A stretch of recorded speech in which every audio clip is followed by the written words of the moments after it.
Last question that we're going to cover from this in the podcast this week is from Jason, and we're just going to share a few quick tips, like a round table, so to speak, on this one.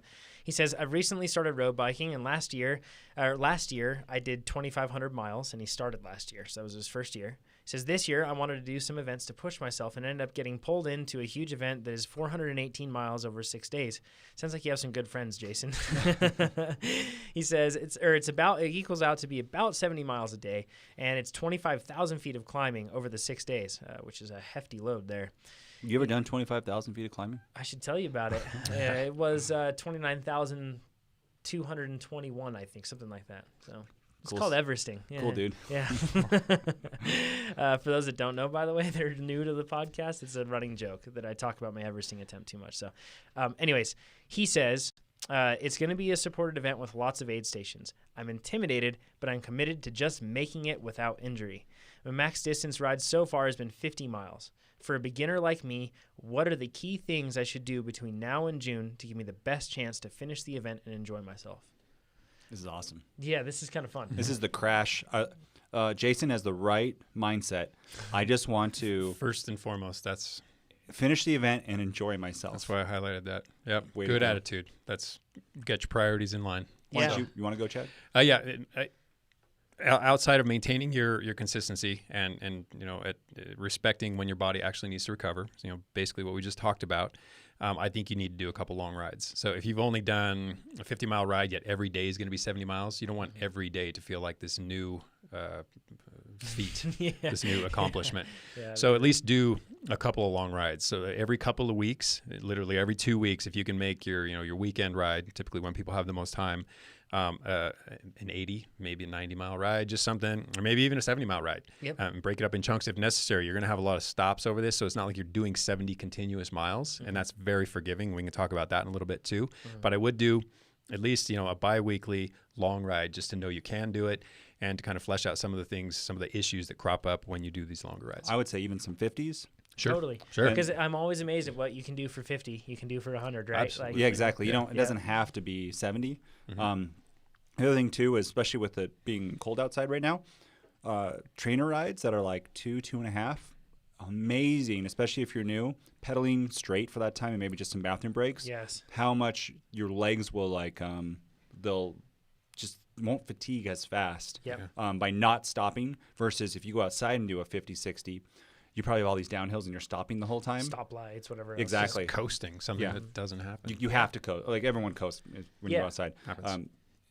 It's huge. So I would get some good movies and do some lower intensity workouts for a long time. Yeah, seriously. If you could work up to a 2-hour, 2-hour ride, maybe a 2.5, and then eventually a 3 even, that would put you in a good place. You could do a 3 inside. I'm telling you, that's going to be... You're going to be mentally tougher than the rest, too. Well, too, and just be able to finish all those other rides. Oh, totally. It's going to be 3 hours of steady stress. Even if you take a couple little back pedals in there or maybe even a minute to hop off the bike and replenish your water or something. Yeah. The thing that I would add to this is use those rides that we're talking about, those rides that you do on the weekend when you're outside and the rides that you do when you're inside that are longer like that, to refine your nutrition strategy. I know that you're saying that it's a supported event with a lot of aid stations, but you never know if you show up at that aid station, all they have is like Coke and they have like orange slices or something. Not to mention you can overnourish, overhydrate. That's pretty easy when it comes at this frequency. Yeah, so it's a good opportunity to just like basically just refine that process starting now.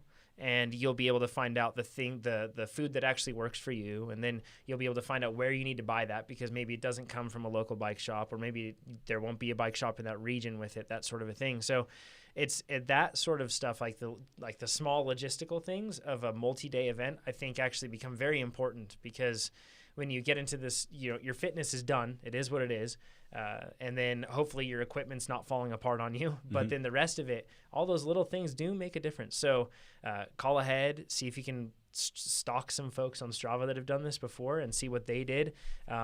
If you can find anything on a forum about how people did this, and if they said, oh yeah, when you get to this town, there's absolutely no restaurants, so you're going to need to bring food, right? Something like that. It's a really good idea to just try to research that aspect of it too. And do recognize that it's a 6-day event, and we're talking 6 consecutive days too. So you're not going to be looking to break any records on days 1, 2, or even 3. Yeah. Jason, good call. Draft a ton.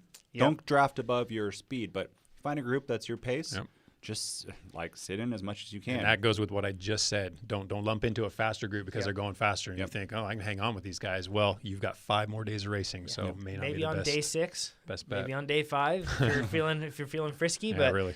But save that. The other thing, since you're new, Jason, is going to be comfort is going to be huge. And if you have some spacers, I would personally raise my handlebars up a little bit. If you have any, so right now, if you go on your 50 mile and at the end of your 50 mile, your neck's hurting, Or your back. It's going to be magnified over 6 days. Yeah.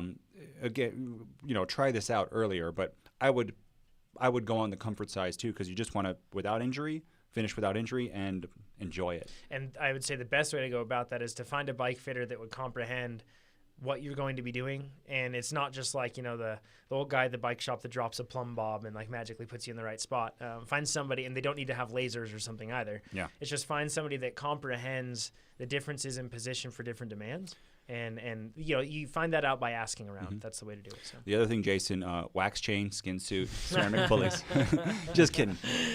The one other thing to think about is I know Chad's not a big fan of this, but chamois cream. I am in.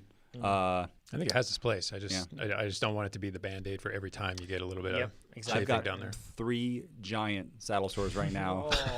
TMI. They can you help me with them? Nope. But it's something it's not talked about enough, because I wore bad chamois once. It was too old. I got one, and then on the mountain bike ride, I on the race, I was in a different spot because I was avoiding that, and I got 2 more. I threw away those. That's so key, is not trying to make your chamois last longer than they should. I just have to throw it away. They have a very finite lifespan. Yep. But I would, Jason, too, since you haven't ridden 6 days, I would start testing now. I would use chamois cream, because if you get it on, if you go every 3rd day, and normally you have more time to recover between each one. Mm-hmm. And if on day 2 you start getting a saddle sore, it can make the other 4 days not enjoyable at all. Yeah. That brings up another idea, or another thing I would like you to consider, Jason, is that you're doing a multi-day event and you're new to riding. So recently started road biking. Yeah. Mm-hmm. So if you haven't done multi-day affairs, and it doesn't mean you have to go out and plan your little 6-day mini camp or anything, but maybe see if you can work in a Saturday, Sunday back-to-back if you haven't done that already. Mm-hmm. If you have, try a Friday, Saturday, Sunday. See if you can do a 3-day block and how that 3rd day feels, because it's going to be very informative and beneficial in terms of training too. Even just 3 hours on the trainer, right? Mm-hmm. Hour sure. is also beneficial.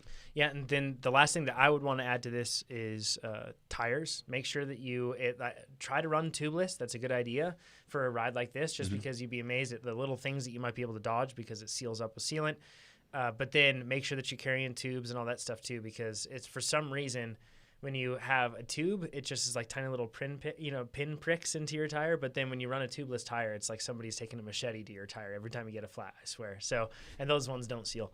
But do that. Make sure you're very versed in like simple repairs like that. Mm-hmm. So then if you're with a group that you aren't stuck there and you have to wait for some type of neutral service, that way you can just fix that tire, get going again, and catch back up to the group. That would be one thing I would want to do too. So.